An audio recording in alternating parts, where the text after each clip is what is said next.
بسم الله الرحمن الرحيم والصلاة والسلام على أشرف المرسلين.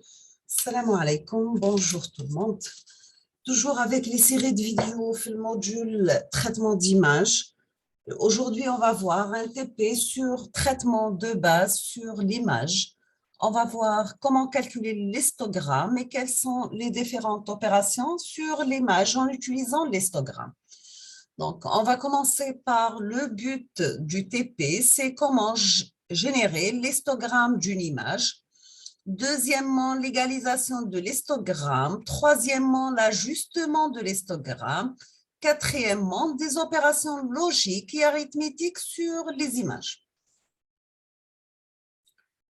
On va commencer par générer l'histogramme d'une image. La première des choses, il faut lire l'image. On va prendre comme exemple une image qui existe déjà, Toolbox MATLAB, partie image. C'est l'image de caméraman d'extension TIFF. Donc, lire l'image caméraman.tif sous MATLAB en utilisant la commande IMG égale imrid entre parenthèses caméraman.tif entre deux tirets. C'est la touche 4 de la partie pavé numérique. Deuxièmement, c'est générer son histogramme en utilisant la commande suivante h,n entre crochets égale imhist image. Troisièmement, afficher l'image et son histogramme sur la même figure. Vous utilisez la commande figure, virgule, le subplot de 1,1 et le subplot de 1,2, c'est-à-dire on demande d'avoir deux lignes et une seule colonne. Dans la première partie, on va afficher l'image EMG, c'est-à-dire l'image originale, en utilisant la commande IMSHO.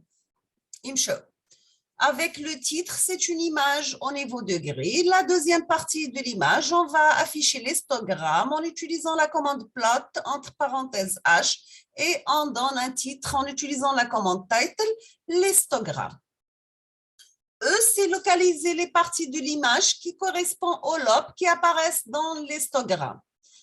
Après, on va afficher l'image inversée en utilisant 255 moins EMG. Après, on va afficher sur la même figure l'histogramme de l'image originale et l'histogramme de l'image inversée. Donc, voici l'image de départ et son histogramme comme résultat.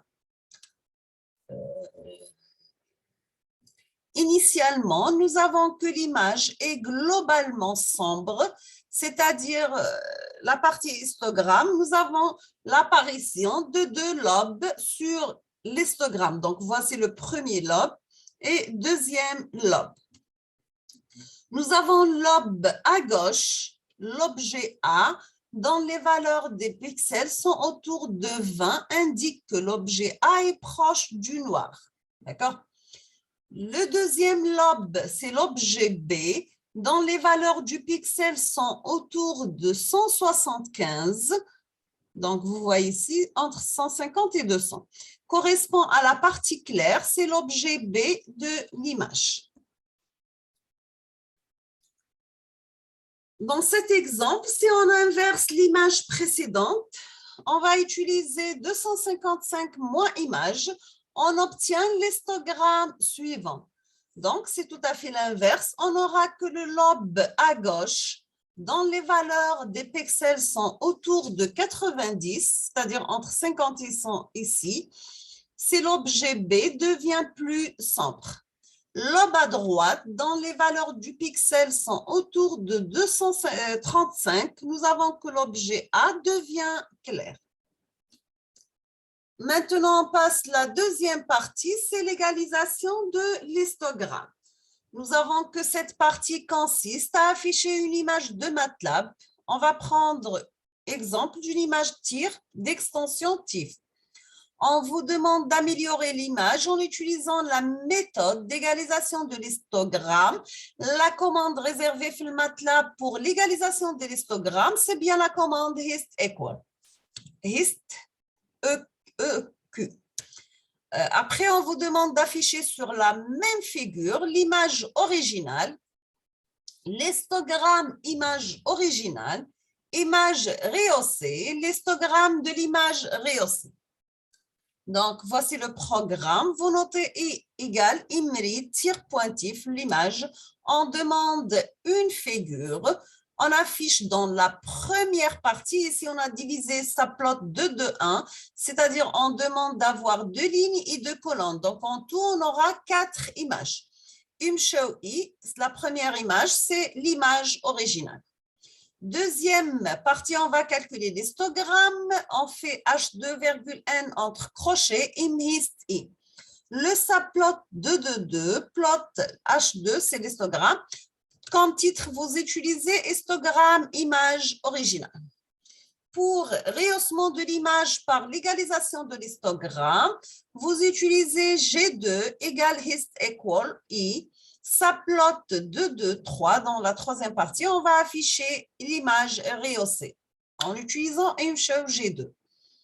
H2,N, imhist G2, le subplot 2, 2, 4, plot H2, title histogramme de l'image rehaussée. Maintenant, on passe l'ajustement de l'histogramme. Dans cette partie, elle consiste à afficher une image de MATLAB. On va prendre l'image pour d'extension TIFF. On vous demande de rehausser l'image en utilisant la méthode d'ajustement de l'histogramme. On a la commande EMAD-JUST.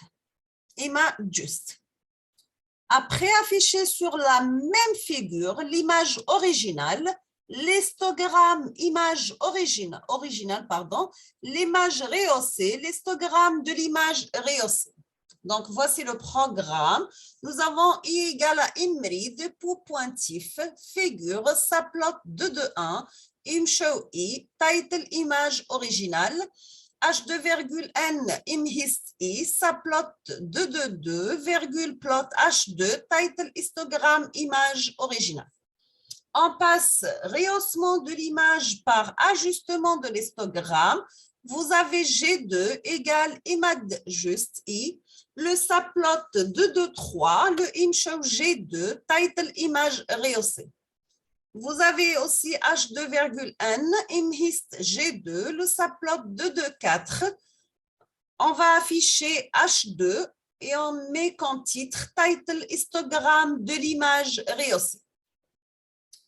Donc, comme remarque, pour plus d'informations et d'options des commandes hist equal IMAD-JUST, tapez help espace IMAD-JUST help espace hist equal, c'est-à-dire égalisation d'histogramme.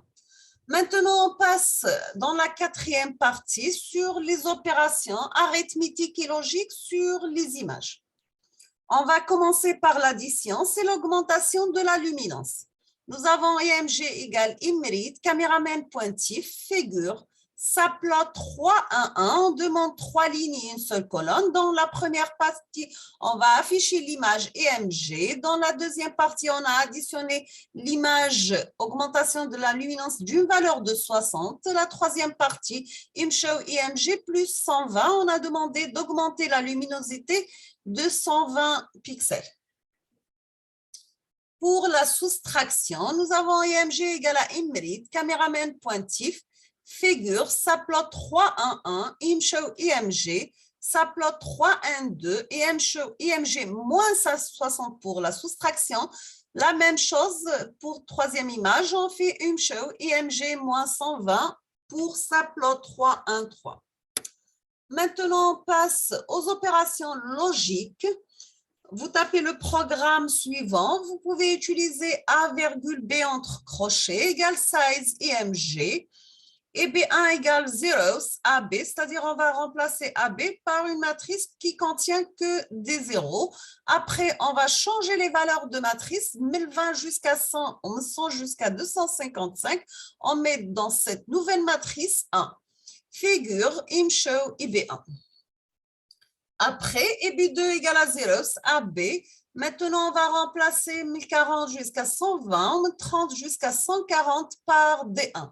Figure, ImShow EB2. Maintenant, si on va utiliser le et logique, on met ET réduite ET égale EB2 le et logique et B1, figure imshow I réduite et. Pour le O logique, nous avons et réduite ou et B2, et B1, figure imshow et réduite ou.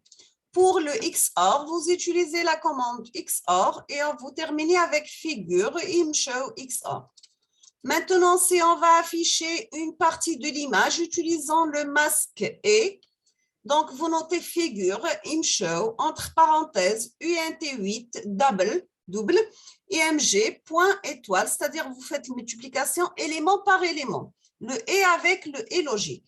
Maintenant, pour cacher une partie de l'image utilisant l'inverse du masque, vous utilisez la commande figure imshow UNT8 double IMG point étoile 1 moins IE. Donc, pour les commandes MATLAB réservées ou la utiliser dans ce TP, vous avez la commande IMRID pour la lecture d'une image, figure pour générer une figure vide.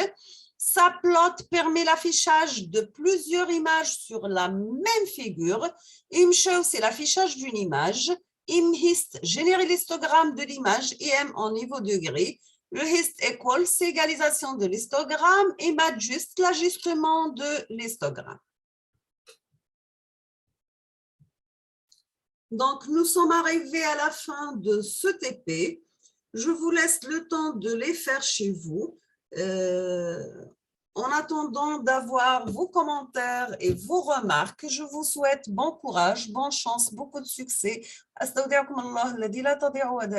Et à la prochaine, Inch'Allah. Merci beaucoup pour votre attention.